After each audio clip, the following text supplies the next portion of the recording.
భర్తను పెనిమిటి అని అంటారు కదా, ఈ పదం ఎలా వచ్చిందో చెప్తారా? పూర్వకాలంలో ఎక్కువగా వాడినటువంటి పదప్రయోగం ఇది. పెనుపు అంటే పూర్వకాలంలో ఏంటంటే అర్థం అభివృద్ధికరమైన, చాలా ఎక్కువగా అని. బాగా అభివృద్ధికరంగా లోకంలో పోషణార్థంగా భార్య యొక్క కష్టసుఖాలన్నింటినీ కూడా ఇతరుల కంటే కూడా చాలా గొప్పగా చూసుకునేటువంటి వాడు. ఆయన్ని పెనిమిటి అంటే, పెనిమిటి అనేటువంటి పదంలో అంత గొప్ప అర్థం ఉంది.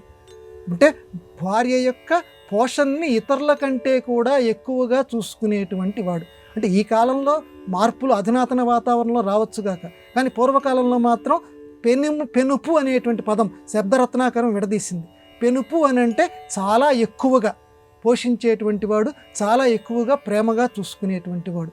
ఇంత గొప్ప అర్థం వచ్చేటువంటి పదం పెనిమిటి.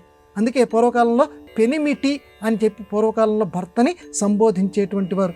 మామూలుగా భర్త అనేటువంటిది సంస్కృత పదం.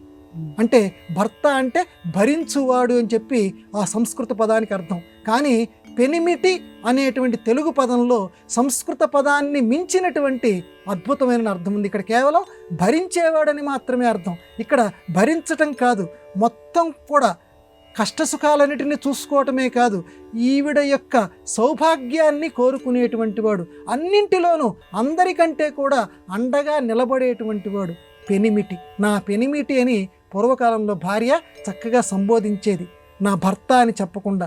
రాను రాను కూడా అది మృగ్యమైపోయింది. కొన్ని పదాలు సంస్కృతిలో కాలగర్భంలో కలిసిపోతూ ఉంటాయి. ఈ పెనిమిటి పదం కూడా అలాగే పోయింది.